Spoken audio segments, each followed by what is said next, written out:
Good morning. 10 के दमदार trades में आपका स्वागत है। वीरू में अगले आधे घंटे तक रहेंगे आपके साथ और हमारे साथ मानस जायसवाल और प्रशांत सावंत पिछले शो से बने हुए हैं। फ्रेश पर्सपेक्टिव के लिए विकास सालुंके निर्मल बांग से और सुदीप शाह एसबीआई सिक्योरिटीज से जुड़ेंगे। बिग मार्केट वॉइसेस में आज टाटा म्यूचुअल फंड के सीईओ इक्विटीज राहुल सिंह से करेंगे एक खास चर्चा। ये सब कुछ लाइंड अप है कुछ ही देर में शो में, लेकिन इससे पहले ज़रा बात कर लेते हैं मार्केट्स की। कुछ शानदार मोमेंटम है इस समय। इंडेक्स निफ्टी अब 200 पॉइंट ऊपर, बैंक निफ्टी 500 पॉइंट की करीब ऊपर, सेंसेक्स 600 पॉइंट ऊपर, मिड कैप इंडेक्स में अच्छा मोमेंटम। और कुछ स्टॉक्स जिनमें हमने अभी अभी फ्रेश ब्रेकआउट्स पकड़े हैं उनमें दो स्टॉक स्टैंड आउट करते हैं, पॉलीकैब और आरती इंडस्ट्रीज़। पॉलीकैब 4812 पर, अब आरती इंडस्ट्रीज 673 पर। उसके अलावा कहाँ पर अच्छा मोमेंटम आपको देखने को मिल रहा है आज, जो उन स्टॉक्स की बात कर लेते हैं। PFC, REC, SAIL, JSW steel, Tata steel, BHEL, REC, LNT, BPCL, ये कुछ स्टॉक्स जहाँ पर शानदार मोमेंटम। लेकिन डाउन साइड पर वोल्टास लेकर आइए एक बार, 2.5% नीचे वोल्टास। और जी एंटरटेनमेंट जिसकी बात की थी हमने, वो भी अब करीब करीब 2% नीचे आपको ट्रेड करता हुआ दिखाई देगा। वीरो, कुछ और स्टैंड आउट कर रहा है इस समय? वोल्टास को देख के बड़ा अचंभा हुआ अनुज। कल तक कोट पहन के आ रहा था तो चल रहा था, आज आस्तीन मोल्ड तो गिर रहा है। ये भी कैसा संजोग है। ये सबसे ज़्यादा ठंडा में चला, अब गर्मी आ गई। गर्मी में गिरा था पिछली बार भी, तो अब गिरने की तैयारी कर रहा है। गिरने की तैयारी करता हुआ वोल्टास। मीनवाइल मार्केट से डे है, अभी निफ्टी करीब करीब 22,186 का हाई लगा के आया। निफ्टी बैंक में सुपर स्विंग था। निफ्टी बैंक का आज का सुबह सुबह का हाई था करीब 46,600 का। अब आपकी स्क्रीन पे पूरा का पूरा पैनल है जिससे करेंगे हम बातचीत। कॉल्स लेते हैं पहले। फ्रेश पर्सपेक्टिव, विकास, सुदीप हमारे साथ हैं। विकास जी, आपके दो कन्विक्शन आ रही है इस वक्त के। Good morning Virendra ji. देखो, ओवरऑल मार्केट में एक अच्छा रुझान यहाँ पे देखने मिल रहा है, तो मुझे लगता है कि लॉरिस लैब यहाँ पे एक अच्छा कैंडिडेट बन रहा है। हमने देखा है कि लास्ट कुछ दिनों में एक साइडवेज मोमेंटम देखने मिल रहा था, आज वापस ये 408 के ऊपर ट्रेड करते हुए देखने मिल रहा है, तो मुझे लगता है यहाँ पे बाय करना चाहिए। ऊपर में 440 के आसपास के टारगेट यहाँ पे निकलते आ रहे हैं और नीचे में 400 का स्टॉप लॉस यहाँ पे रिकमेंड करूंगा। दूसरा रहेगा सुदर्शन केमिकल। सुदर्शन केमिकल में अभी लास्ट 2-3 ट्रेडिंग सेशन में हमने देखा है कि 584 और 580 का एक अहम सपोर्ट यहाँ पे देखने मिल रहा है, तो 584 के स्टॉप लॉस से यहाँ पे सुदर्शन केमिकल को बाय करना है। ऊपर में 630 के आसपास के टारगेट यहाँ पे सुदर्शन केमिकल में आते हुए देखने मिल सकते हैं।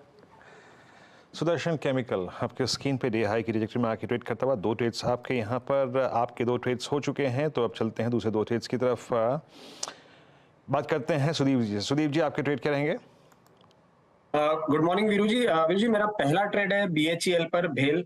हमने देखा है कि यहाँ पे रोल ओवर्स भी बढ़िया हुआ है और साथ साथ में अगर टेक्निकली इनके इसके स्टॉक का ट्रेंड देखें तो एक बढ़िया से अप ट्रेंड में 130 से 240 के बीच में स्टॉक ने फर्स्ट वीक ऑफ फेब तक अच्छा अप ट्रेंड में था।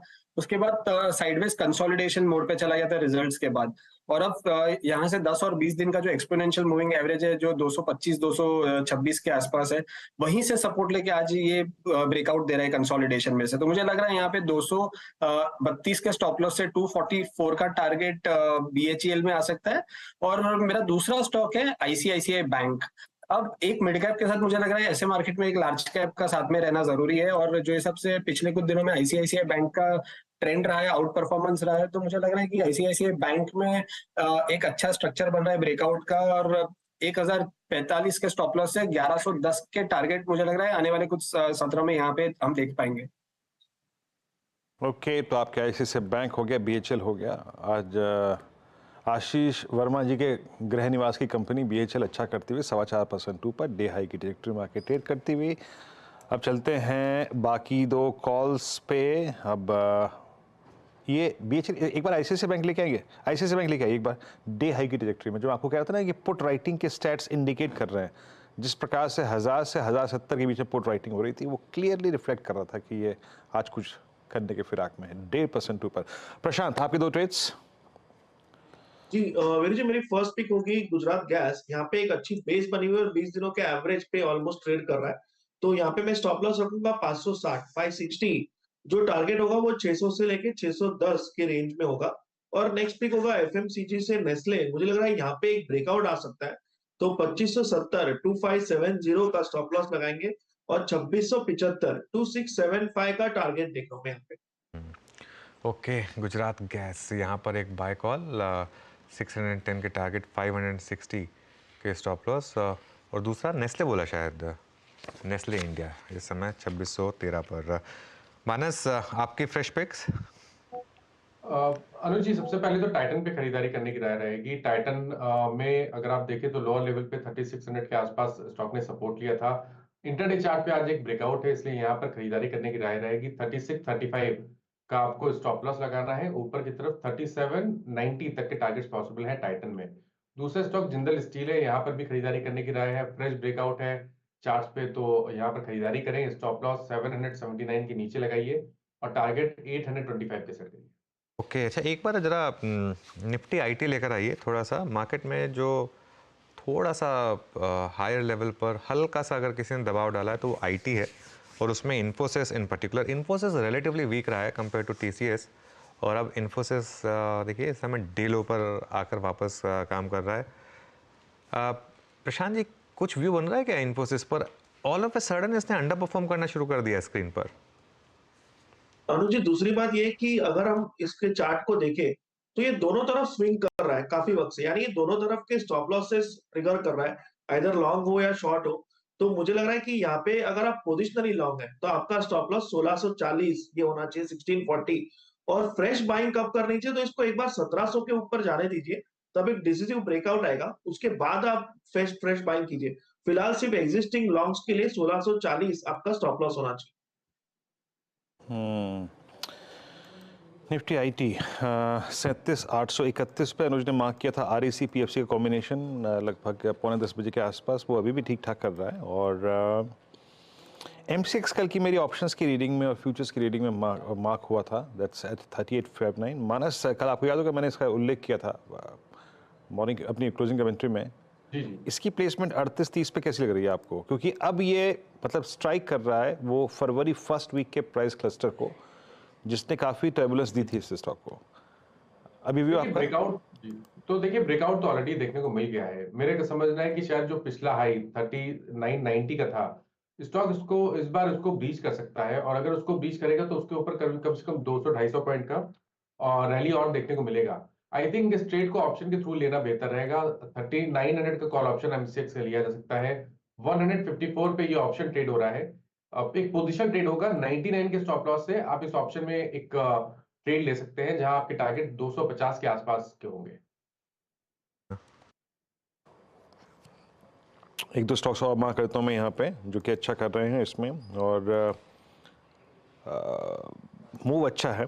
एक बार आप लेके स्क्रीन पर रखिएगा मेट्रोपोलिस। हालांकि ट्रेडेबल नहीं है, बट जिसे कहते हैं ना, आई मीन पूरा सेकेंड हाफ ऑफ फेब इसने पेन देखा वर्सेस 1820 के हाई रिट्रेसमेंट हुआ करीब 200 EMA तक का, 5018 तक का, और वहाँ से एक पुल बैक है 1653। बट आई थिंक मैं इसको कंसिडर नहीं करूँगा, क्योंकि अभी भी इस प्राइस 1650 से लेकर करीब 1680 के बीच में इसके मल्टीपल मूविंग एवरेजेस गिरते हुए, और 1020 और क्या अच्छा कर रहा है स्क्रीन पे। एंड दैट्स आई थिंक एक स्टॉक और, दैट्स बजाज ऑटो, एक बार फिर से 20 EMA की ट्रैजेक्टरी को रीगेन करके ट्रेड करता हुआ। विकास, आपका टेक बजाज ऑटो पे 8085? देखो, जिस हिसाब से बजाज ऑटो में हमने लास्ट कुछ दिनों में एक डाउन साइड में 2-3 दिन में जो रिट्रेसमेंट देखा था, वहां से वापस एक सपोर्ट देखने मिल रहा है।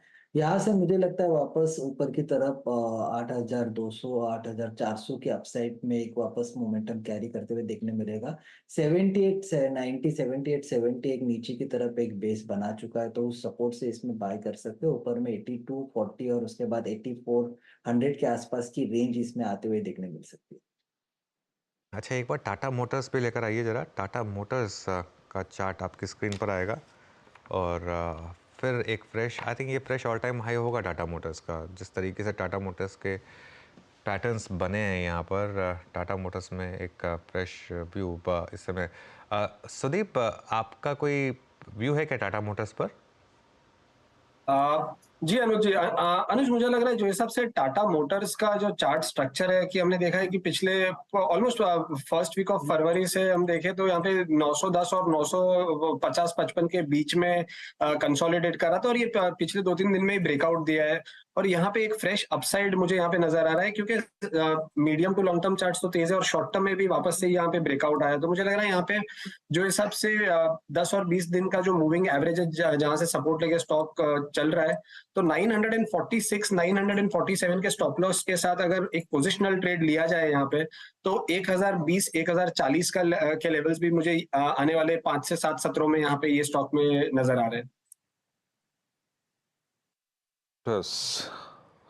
मीनवाइल निफ्टी रखिएगा 22,193 डे हाई पर आता हुआ, यस डे हाई पर, और ये वो पॉइंट है जहां से हम परसों फिसले थे और इनिशियली लगभग 22,222 की ट्रैजेक्टरी से अब हम ऑलमोस्ट उसको स्ट्राइक करते हुए एक बड़ा स्टॉक रिलायंस इंडस्ट्रीज़ और एक बड़ा स्टॉक HDFC बैंक दोनों देख लेते हैं। और मैं रिलायंस को इस वक्त इसलिए उल्लेख कर रहा हूँ, इंडेक्स का हैवी वेट भी है, प्लस मिनट चार्ट पे 5 मिनट चार्ट पे अब अपनी लोअर ट्रैजेक्टरी से बाहर निकल के आता हुआ। प्रशांत, आपकी रीडिंग रिलायंस पे इस वक्त? यहाँ पे एक स्क्वीज हो रहा है और एक रेंज कॉन्ट्रैक्शन हो रहा है, यहाँ पे ब्रेकआउट एक्सपेक्ट किया जा सकता है। जो 3 दिनों का लो बना है वो 2900 का है, dot exactly round number support लिया है। मुझे लग रहा है कि यहाँ पे स्टॉप लॉस रखिए 2900 पे पोजिशनली और यहाँ से बाय किया जा सकता है। आपका टारगेट 1 जो होगा वो 3000 का होगा। अगर हम स्विंग आए देखे जस्ट 3000 के जस्ट इर्द गिर्द बना हुआ था, मुझे लग रहा है उसी को टारगेट 1 रखिए। बट ओवरऑल ये स्टॉक मुझे लग रहा है इस सीरीज में शायद 3040 3050 ये लेवल्स कंफर्टेबली दिखा सकता है। रिलायंस यहाँ पर भी एक अच्छा मोमेंटम इस समय और मार्केट को क्लियरली सपोर्ट करता हुआ ये स्टॉक। अब एक काम करते हैं, बिग मार्केट वॉइसेस में हमारे साथ टाटा म्यूचुअल फंड के CIO इक्विटीज़ राहुल सिंह जुड़े हैं। टाटा AMC के लिए फ़ंड मैनेज करने वाले राहुल सिंह के पास 27 साल से ज़्यादा का अनुभव है। टाटा AMC से पहले भी वो एक काफ़ी प्रेस्टिजियस इंस्टीट्यूशंस में काम कर चुके हैं। Tata multi asset opportunities fund, Tata multi cap fund जैसे फंड तो वो खुद ही मैनेज करते हैं। आइए उनसे समझते हैं कि मार्केट्स को लेकर इस समय क्या नज़रिया बन रहा है और कहाँ पर वो निवेश के मौके देख रहे हैं। गुड मॉर्निंग राहुल जी, सबसे पहले आपको, क्योंकि आप एक म्यूचुअल फंड में इक्विटी टीम को लीड करते हैं, सबसे पहले मैं आपसे भी व्यू जानना चाहूँगा जो हमने कल भी बात की थी, ये जो अभी एम्फी का रीसेंट डायरेक्टिव आया है मिड कैप्स और स्मॉल कैप्स को लेकर, उससे आप कितने सहमत हैं? क्योंकि एक इंडस्ट्री डिवाइडेड लग रही है, आप उससे कितने सहमत हैं और आपका क्या व्यू है इस समय मिड कैप्स और स्मॉल कैप्स में इनफ्लोज को लेकर?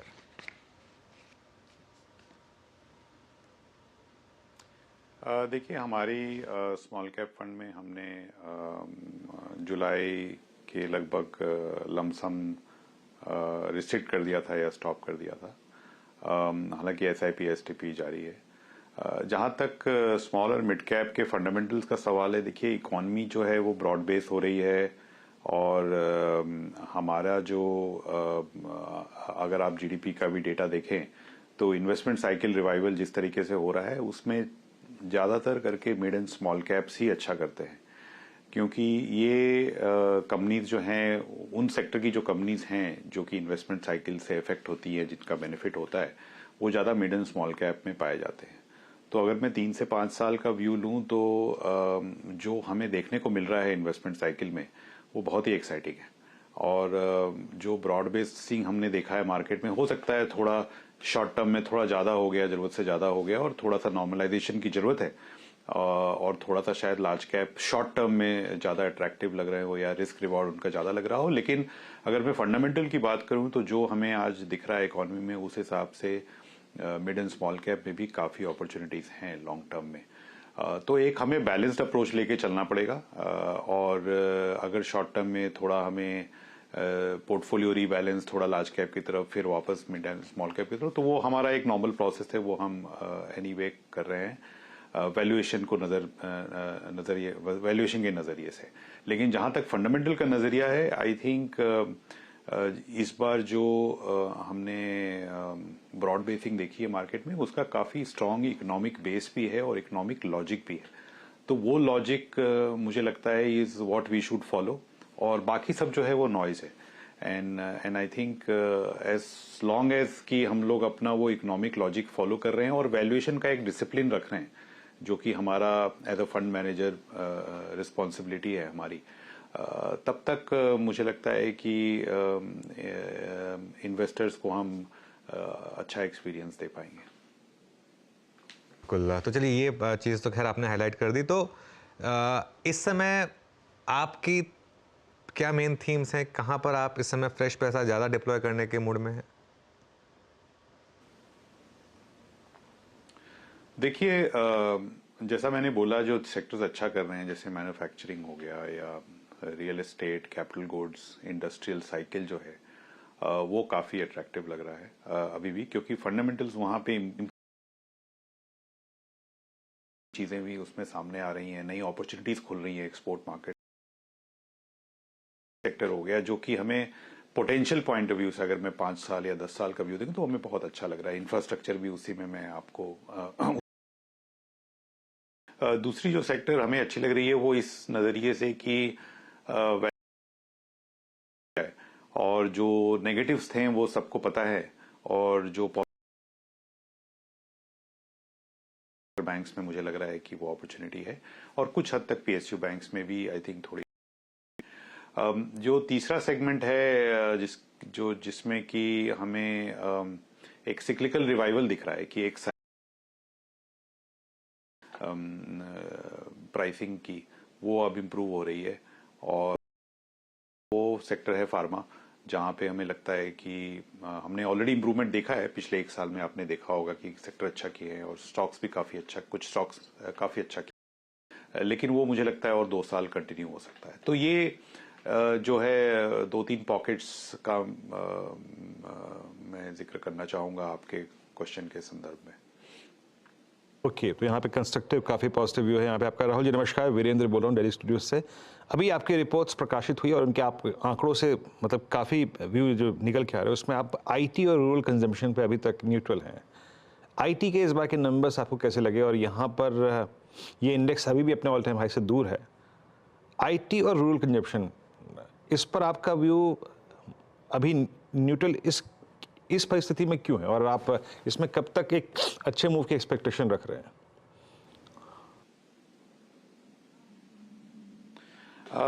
आईटी में देखिए, आईटी एक ग्लोबल प्ले है, और जब इंडिया में इतनी एक्टिविटी हो रही है और डोमेस्टिक इकोनॉमी में इतनी सारी चेंजेस हो रही हैं इन्वेस्टमेंट साइकिल को लेके, तो एक नेचुरली एक आईटी, क्योंकि आईटी ग्लोबल प्ले है, आपका कहीं ना कहीं वहाँ पे जो है इम्पोर्टेंस कम हो गया है उस हिसाब से।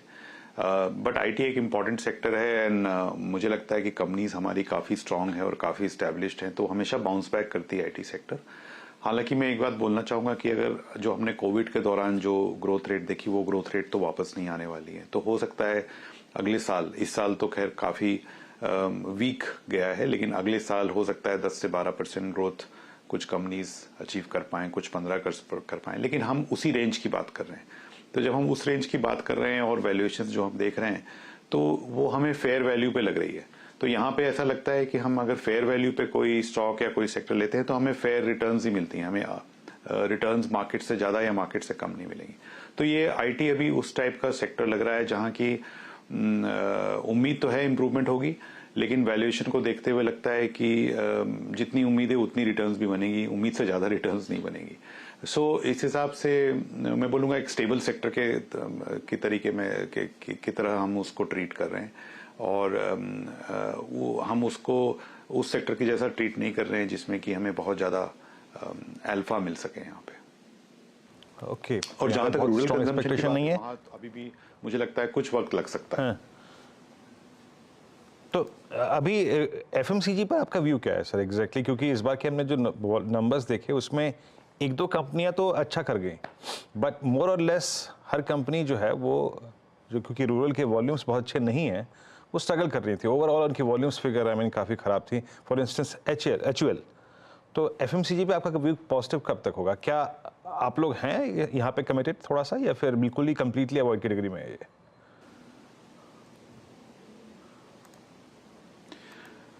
नहीं, देखिए एफएमसीजी का जो सिनेरियो जो डेवलप हो रहा है, अगर ग्लोबल या रूरल या अर्बन इकोनॉमी में इतनी एक्टिविटी हो रही है, कंस्ट्रक्शन एक्टिविटी बढ़ रही है, इंफ्रास्ट्रक्चर स्पेंडिंग बढ़ रही है, तो कहीं ना कहीं जाके रूरल इकोनॉमी को भी इसका फायदा होगा, लेकिन लैग से फायदा होगा।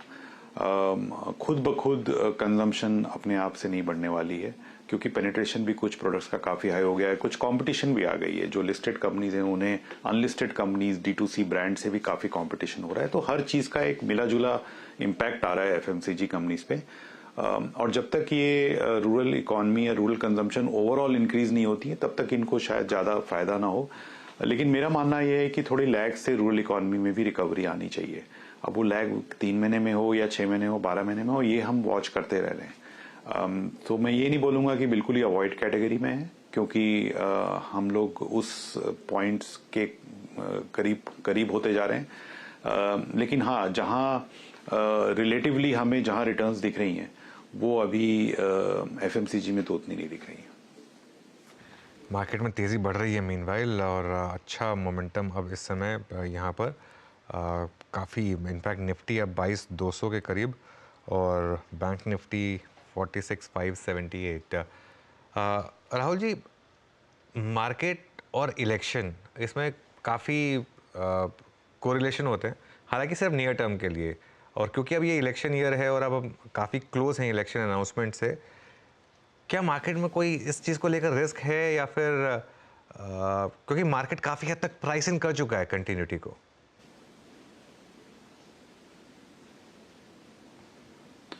यस, मैं यही बोलूँगा कि मार्केट, मैं आपसे सहमत हूँ, क्योंकि मार्केट जो है वो प्राइसिंग कर चुका है। देखिए, रिस्क तो काफ़ी चीज़ें, हमेशा रिस्क तो रहती हैं, लेकिन आप कितना प्राइसिंग क्या कर रहे हो, हमें उसका ध्यान रखना पड़ेगा। बाकी पॉलिटिकल एक्सपर्ट्स ही ज़्यादा बता पाएंगे कि इलेक्शन के बारे में उनकी क्या राय है। जहाँ तक मार्केट का सवाल है, मार्केट तो कंटिन्यूटी प्राइसिंग कर रही है। चलिए राहुल जी, बहुत बहुत शुक्रिया आप इस मंत्रणा में, इस बातचीत में आज शामिल हुए। अब मैं अभी ये तो ये नहीं कह सकता कि आपको हैव ए मतलब wonderful and next nice weekend, क्योंकि अभी आपको कल भी काम करना है सर। शनिवार भी कल हमारा बाजार खुल रहा है, तो आपका वीकेंड काफ़ी अच्छा खासा हो और आप शनिवार भी एंजॉय करें मार्केट में। बहुत बहुत शुक्रिया सर, बहुत शुक्रिया इस बातचीत में शामिल होने के लिए। मार्केट से डे हाई और निफ्टी आईटी, बस इसने थोड़ी सी, अगर आप देखें, गुंजाइश छोड़ दी अनुज, अदरवाइज सेटअप बहुत अच्छा था। बस ये निफ्टी आईटी ने थोड़ा सा आज वो हिचकिचाहट थोड़ी सी यही दे रहा है, बाकी सब ठीक है। आ जाए वीरो, देखिए ये सब होता है। आज मार्केट का व्यू जो है वो रिस्क ऑन है, तो इसके लिए मार्केट बैंकों में फोकस्ड है, रिलायंस पे फोकस्ड है, मार्केट PSUs पर फोकस है, तो आईटी नहीं चल रहा है, कोई दिक्कत नहीं है। ये हमने सुबह भी डिस्कस किया था कि आज थोड़ा सा आईटी में आपको हो सकता है कि इतना मूव ना दिखे, लेकिन बाकी के सारे जो इंडेक्स और स्टॉक्स हैं उसमें अच्छा मूव, अच्छा मोमेंटम आपको दिखाई दे सकता है, तो कोई दिक्कत नहीं है। लेकिन मार्केट स्ट्रांग बहुत है वीरू, 500 पॉइंट अब बैंक निफ्टी ऊपर है, और सेंसेक्स में मुझे आज ट्रेंड डे लग रहा है। आज सेंसेक्स की एक्सपायरी भी है, आज ट्रेंड डे लग रहा है। 73,186 पर आ चुके हैं हम। सेंसेक्स के कॉल ऑप्शंस ऑलरेडी 300-400% ऊपर हैं। मुझे लग रहा है कि आज वो वाला दिन हो सकता है जिसमें कुछ ऑप्शन 700, 800, 900% जो ऊपर चले जाते हैं ना, वो उस टाइप का आज डे लग रहा है। क्योंकि मार्केट को अगर गिरना होता ना, अब तक गिर चुका होता, मार्केट, तो बिल्कुल भी गिरने को तैयार नहीं है बीरू। हिचकिचाहट नहीं है, बस आज एक ट्रेंडिंग डे साबित होता हुआ 22,194 मार्केट से डे हाई, और कुछ स्टॉक्स जिनकी हमने स्पॉटिंग इस कार्यक्रम में की गई थी उसमें मेटल सबसे पहले थे, और जनाब बहुत स्ट्रॉन्ग मूव। एक अनुज ने स्पॉटिंग की थी पॉली कैप की, इट्स एट 4802, इस पर नज़र रख के चलिएगा। इसके पैटर्न डायरेक्टर साहब जरा आज इसका OI एडिशन लेके आइए, क्योंकि ये वो स्टॉक है जिसने एक ऐसा इवेंट देखा था जो कि आई थिंक लाइंड अप नहीं था। आई मीन, कई बार क्या होता है ना, अर्निंग्स आने वाली हैं, ठीक है, अच्छी बुरी अर्निंग्स आती हैं, स्टॉक्स रिएक्ट करते हैं, लेकिन ऐसा इवेंट था जो कि ऑलमोस्ट, अगर आप देखें, आया, सरप्राइज करके गया आपकी स्क्रीन पे। ये प्राइस जो है आपकी स्क्रीन पे आज इस दौर की highest trajectory. Bank Nifty day high पर 46,611 पे। एक बार आप HDFC बैंक पे ले आइए चलते चलते। HDFC बैंक क्या कर रहा है डायरेक्टर साहब? मेहमान कौन कौन से हमारे साथ इस वक्त? HDFC बैंक करीब 1411 पे ना, ये नहीं, it's ICICI bank, only ICICI bank जो कि डिलीवर करता हुआ अच्छा मूव देता हुआ, इट्स 1073 एट डे हाई। इसकी कोई विकास स्ट्राइक पकड़ी है क्या आपने मार्च की, जिसमें पैसा बन जाए?